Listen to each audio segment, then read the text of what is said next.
From slavery to spice, what Joseph and Basil teach us about thriving. What do a biblical hero like Joseph and a humble herb like Basil have in common? Hello, my name is Ana Maria Tudor and I have this word for you.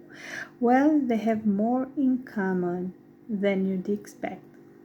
In a world obsessed with speed and complexity, Joseph from the Bible and the basil plant quietly remind us of the timeless power of adaptability, patience, and simplicity. Adaptability, patience, and simplicity. So, concerning the first one, adaptability, thrive where you are planted. That's the message that Joseph would tell you. He would preach about that. So yeah, Joseph was sold into slavery and faced countless trials. Yet he adapted and rose to power in Egypt.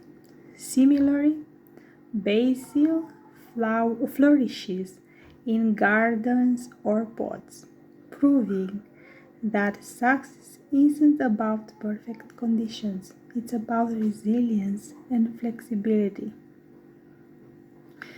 Joseph adapted to so many different situations, and the word of the Lord tried him in each one of them, until the time that God appointed for him to be raised up as under the Pharaoh in Egypt to take care of people during a famine, including his own family that he brought from Israel here to be fed by him. That's a long and rich story in Genesis. The second, patience and perseverance. Growth takes time, and sometimes a lot of time. Joseph needed 13 years. Despite injustice, he remained faithful and patient, eventually earning recognition and prosperity. We are saying eventually, but in that eventually, there is time, those years that I said about where he learned things from God, with God, in fellowship with God. Things that prepared him for what he would do before, for what he would do after. Sorry. He was in a preparation process to be able to sustain his future position and to act in his calling, to be in his destiny like one who is established there. And also, because we are talking about this analogy with basil too needs care and time to grow, like any plant does.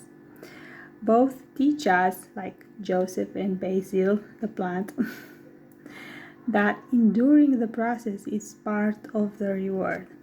Actually, during the process, as human beings and as sons and daughters of God, He expects us to live in fellowship with Him. That's our success, to stay close to Him and be faithful, listen to Him.